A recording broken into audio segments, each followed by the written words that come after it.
गरीब गुब्बारे बेचने वाली चिड़िया। एक जंगल में बहुत सारे पक्षी रहा करते थे। उनमें से कुछ पक्षी तो अमीर और अच्छे घर के थे, वहीं कुछ पक्षी बहुत ही गरीब थे, जिन्हें अपना गुजारा करने के लिए छोटा मोटा सामान बेचना पड़ता था। उसी जंगल में शिवानी नाम की चिड़िया रहती थी। शिवानी के माँ बाप का कुछ अता पता नहीं था। शिवानी एक अनाथ चिड़िया थी। शिवानी बहुत छोटी थी और जब शिवानी को भूख लगती थी तो शिवानी अपने आस पड़ोस के पक्षियों से खाना मांग लेती थी। आसपास के सभी पक्षी शिवानी चिड़िया पर तरस खाकर उसे खाना दे देते थे। एक दिन शिवानी चिड़िया को बहुत तेज भूख लगी थी और शिवानी अपने पड़ोस में रहने वाले पप्पू तोते के पास खाना मांगने जाती है। पप्पू भाई, मुझे बहुत भूख लगी है, थोड़ा खाना दे दो। माफ करना शिवानी, आज तो मेरे घर में खाना नहीं है। मैं जा रहा हूँ खाना का तलाश में, शाम तक लौटूंगा या हो सकता है कि आते आते रात हो जाए। इतना बोलकर पप्पू तोता वहाँ से उड़ जाता है। अरे पप्पू भाई तो चले गए, अब मैं खाना किससे मांगू? मुझे तो बहुत ही तेज भूख लगी है। तभी शिवानी यश कबूतर को देखती है। यश भैया, कहाँ जा रहे हो? तुम्हारे पास अगर थोड़ा खाना हो तो मुझे दे दो, मुझे बहुत तेज भूख लगी है। माफ करना शिवानी, आज मेरे पास तुम्हें देने के लिए कुछ भी नहीं है। मेरे पास जितना भी खाना बचा था मैंने अभी अभी सारा खाकर खत्म कर दिया है। अच्छा कोई बात नहीं यश भैया, मैं पानी पीकर ही सो जाऊंगी। शिवानी निराश होकर नदी के पास आती है और पानी पीकर वहीं बैठ जाती है।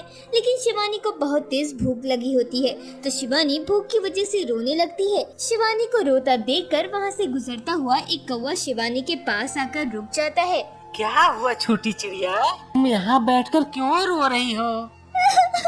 कौवे भैया, मुझे बहुत भूख लगी है और मेरे किसी भी पड़ोसी के पास आज खाने के लिए खाना नहीं था। मुझे किसी ने भी खाना नहीं दिया, मैंने सिर्फ पानी पिया है और भूख की वजह से मेरे पेट में बहुत दर्द हो रहा है। अरे तो छोटी चिड़िया, तुम पैसे देकर खाना क्यों नहीं खरीद लेती हो बाजार में?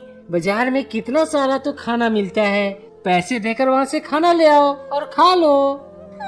लेकिन कौवे भैया, मेरे पास तो पैसे ही नहीं है, मैं खाना कैसे खरीदूंगी? अरे पैसे नहीं है तो पैसे कमाओ ना। लेकिन कौवे भैया, पैसे कैसे कमाए जाते हैं, मुझे तो पता ही नहीं है। वह तुम्हें बता देंगे कि पैसे कैसे कमाए जाते हैं। शिवानी चिड़िया जैसे ही ये बात सुनती है और जोर जोर से रोने लगती है। मेरे तो पापा ही नहीं है, ना ही मम्मी है, मैं किससे पूछूं? मुझे तो कोई कुछ बताता ही नहीं है, मैं कैसे पैसे कमाऊं? आप ही मुझे बता दो ना कौवे भैया। मुझे माफ करना छोटी चिड़िया, मुझे नहीं पता था कि तुम्हारे मम्मी पापा नहीं हैं। कोई बात नहीं, मैं तुम्हें बताता हूँ। तुम कोई सा भी छोटा बिजनेस शुरू कर लो और उसमें खूब मेहनत करना, जिससे तुम्हें पैसे मिलेंगे और फिर तुम्हें यूँ भूखा नहीं रहना पड़ेगा। लेकिन कौवे भैया, बिजनेस कैसे शुरू किया जाता है? मेरे पास तो बिजनेस शुरू करने के लिए भी पैसे नहीं है। कौवा शिवानी की बात सुनता है और कुछ देर सोचने के बाद, अच्छा छोटी चिड़िया, तुम मेरे साथ आओ, मैं तुम्हें एक बिजनेस का आइडिया बताता हूँ। मेरे पीछे पीछे आओ। शिवानी चिड़िया कौवे के पीछे पीछे चली जाती है और कौवे के घर पहुंचकर कौवा शिवानी को कुछ गुब्बारे देता है। ये लो छोटी चिड़िया, मैं भी गुब्बारे बेचता हूँ। तुम मेरे यहाँ कुछ गुब्बारे ले जाओ और उन्हें अपने जंगल में बेच देना और इसके बदले जो तुम्हें पैसे देंगे तुम उससे खाना खरीद कर खा लेना और कुछ पैसे बचा लेना और बचे हुए पैसे से दोबारा गुब्बारे खरीद लेना और फिर उन्हें इसी तरह बेच देना। इसी तरह तुम्हारा जीवन यापन चलता रहेगा। कौवे भैया, तुम्हारा बहुत बहुत धन्यवाद। तुमने मुझे अपने गुब्बारे बेचने के लिए दिए हैं। मैं धीरे धीरे पैसे जमा करके तुम्हारे गुब्बारों के पैसे दे दूंगी। ठीक है, अब तुम जाओ और इन गुब्बारों को बेचकर अपना बिजनेस शुरू करो। शिवानी चिड़िया सारे गुब्बारे लेकर अपने जंगल वापस आ जाती है और जंगल के बच्चों को गुब्बारे बेचने लगती है।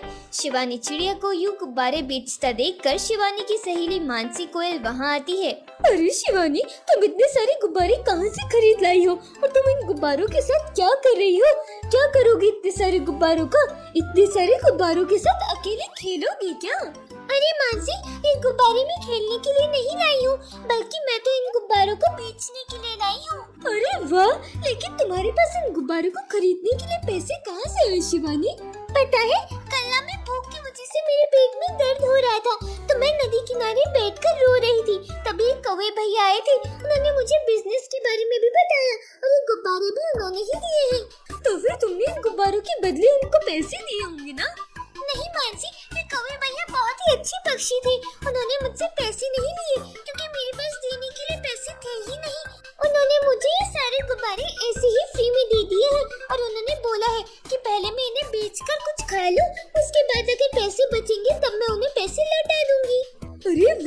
ये कौवे भैया तो बड़े ही अच्छे हैं। आजकल के जमाने में इतना अच्छा कोई होता कहाँ है।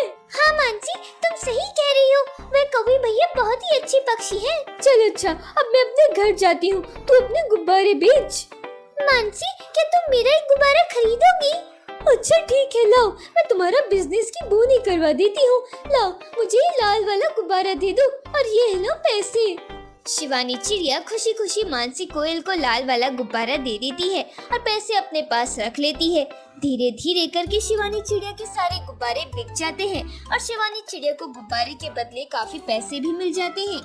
अरे वाह, आज तो मेरे सारे गुब्बारे बिक गए। अब मैं बाजार जाकर पेट भरकर खाना खाऊंगी और उसके बाद जो पैसे बचेंगे उसे मैं कौवे भैया को देने चली जाऊंगी। शिवानी चिड़िया बाजार जाती है और कुछ पैसे देकर पेट भरकर खाना खाती है और कौवे भैया के घर की तरफ निकल जाती है। शिवानी चिड़िया कौवे के घर पहुंचती है। ये लो कौवे भैया, मैंने सारे गुब्बारे एक एक करके बेच दिए और उसके बदले में मुझे ये पैसे मिले हैं। तुम ये पैसे रख लो और मुझे और गुब्बारे बेचने के लिए दे दो। बहुत ही खुशी की बात है, तुमने पहले ही दिन में सारे गुब्बारे बेच दिए। ये लो और गुब्बारे ले जाओ और इन्हें भी बेच देना और ये कुछ पैसे भी रखो। सारे पैसे मुझे मत दे दो, अगर तुम भूख लगे तो इन पैसों से खाना खा लेना। शिवानी चिड़िया बाकी गुब्बारे लेकर वापस अपने घर आ जाती है और ऐसे ही करके शिवानी चिड़िया खूब मेहनत करती है और गुब्बारे बेचने लगती है। उसके बाद शिवानी को कभी भी भूखा नहीं रहना पड़ता। शिवानी गुब्बारे बेचकर अपना पेट भर लेती है और शिवानी की जिंदगी हंसी खुशी गुजरने लगती है।